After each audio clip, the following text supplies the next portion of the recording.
இவன் கூடலாம் யார் நடிப்பா அப்படின்னு ஆரம்பத்துல ஹீரோயின்கள் நடிக்க முடியாதுன்னு ஒதுக்கிய நம்ம தமிழ் ஹீரோக்கள் யாரெல்லாம் தெரியுமா?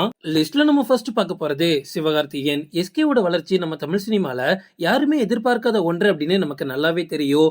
ஆரம்பத்துல விஜய் டிவியோட கலக்க போவது யார் ஷோல வின் பண்ணதுக்கு அப்புறமா அதே சேனல்ல ஹோஸ்டா இவருக்கு வேலை கிடைக்குது. ஹோஸ்டா இருக்கும்போதே சினிமாவில் நடிக்கக்கூடிய வாய்ப்பும் கிடைக்குது. ஆனா ஆரம்ப காலகட்டத்துல எல்லாருமே எஸ்கேவை ஒரு காமெடியனா தான் பார்த்துட்டு இருந்தாங்க. தனுஷ் மட்டும்தான் இந்த பையன் காமெடியன் கிடையாது, இவனுக்குள்ள ஒரு ஹீரோ மெட்டீரியல் இருக்கு அப்படின்னு அவரை வளர்த்து விட்டது. இருந்தாலுமே ஆரம்பத்துல எஸ்கேக்கு ஜோடியா நடிக்கிறதுக்கு எந்த ஒரு முன்னணி ஹீரோயினும் ரெடியாவே இல்ல. எத்தனையோ ஹீரோயினை கமிட் பண்ண ட்ரை பண்ணியுமே எஸ்கேவோட படமா வேணாம் அப்படின்னு மறுத்திருக்காங்க. ஆனா இப்போ அவரோட ரேஞ்சே வேற. நம்ம தமிழ் சினிமால இருந்த முக்காவாசி முன்னணி நடிகைகள் கூட இவர் ஜோடி போட்டு நடிச்சாச்சு. இப்போ இருக்கக்கூடிய நிறைய இளம் நடிகைகளும் எஸ்கே கூட ஜோடி போட்டு நடிக்க போட்டி போட்டுட்டு இருக்காங்க. அந்த அளவுக்கு எஸ்கே எங்கேயோ போயிட்டாரு. லிஸ்ட்ல நம்ம அடுத்து பார்க்க போறது விமல். கிராமத்து கதைகளுக்கு ஏற்ற முகமா இவருக்கு இருக்கும். விமலை ஏதாவது ஒரு கிராமத்து சப்ஜெக்ட்ல போட்டோம் அப்படின்னா அப்படியே பக்காவா பொருந்திருவாரு. ஆரம்பத்துல இவரோட களவாணி படம் ஞாபகம் இருக்குல்ல, அதுல இவர் தவிர வேற யாராலையும் பண்ண முடியாதுன்னு சொல்ற அளவுக்கு ஒரு ஆப்டா பொருந்திருப்பாரு. அதுக்கப்புறமாவும் நிறைய வெற்றி படங்கள் நடிச்சிருக்காரு. நிறைய படங்கள்ல நடிச்சிருந்தாலுமே ஆரம்பத்துல படங்களோட மார்க்கெட்டை ஏத்துறதுக்காக நிறைய முன்னணி நடிகைகளை கமிட் பண்ண ட்ரை பண்ணிருக்காங்க. ஆனா விமலோட படமா அப்படின்னு சொல்லி யாருமே கமிட் ஆக ரெடியா இல்ல.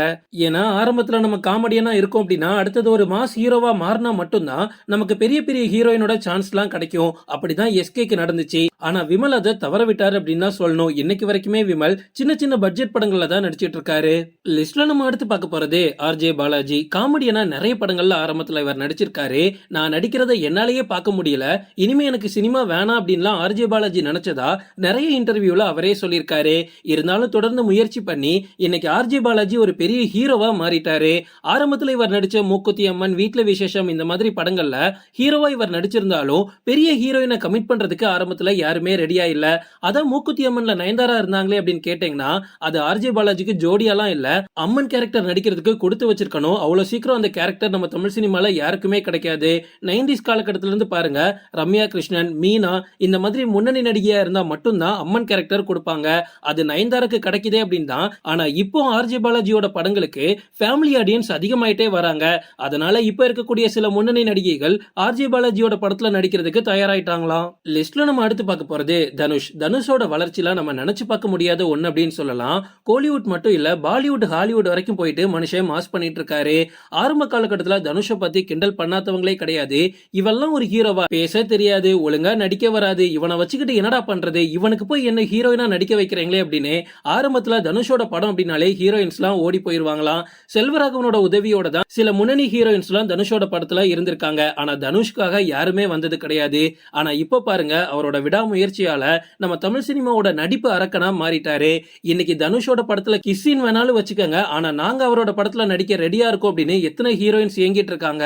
லிஸ்ட்ல நம்ம அடுத்து பார்க்க போறது யோகி பாபு. ஒரு பெரிய உடம்பு, பரட்ட தலை, இவன் கூட எவன் நடிப்பான் அப்படின்லாம் ஆரம்பத்துல நிறைய பேர் யோகி பாபுவை கிண்டல் பண்ணிருக்காங்க. பண்ணி மூஞ்சி வாயம் அப்படின்னு ஓப்பனா டைலாக் வச்சு யோகி பாபுவை அசிங்கப்படுத்திருக்காங்க. இருந்தாலும் அவர் எல்லாத்தையுமே ஒரு பிளஸ் பாயிண்டா எடுத்து அதே பண்ணி மூஞ்சி வாயோட இன்னைக்கு எவ்வளவு பெரிய ஆள் ஆயிட்டாரு. ஆரம்பத்துல யோகி பாபுவோட காமெடி எதுவுமே பெருசா ஒர்க் அவுட் ஆகல, அவரை ஒதுக்கி ஒதுக்கி தான் வச்சிட்டு இருந்தாங்க.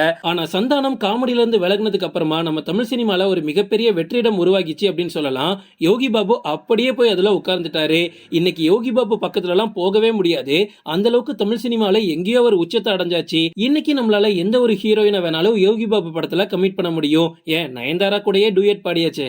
ஓகே ஃப்ரெண்ட்ஸ், இதோட நான் இந்த வீடியோ முடிச்சுக்கிறேன். இன்னொரு இன்ட்ரெஸ்டிங்கான வீடியோல நம்ம சந்திக்கலாம். Stay tuned.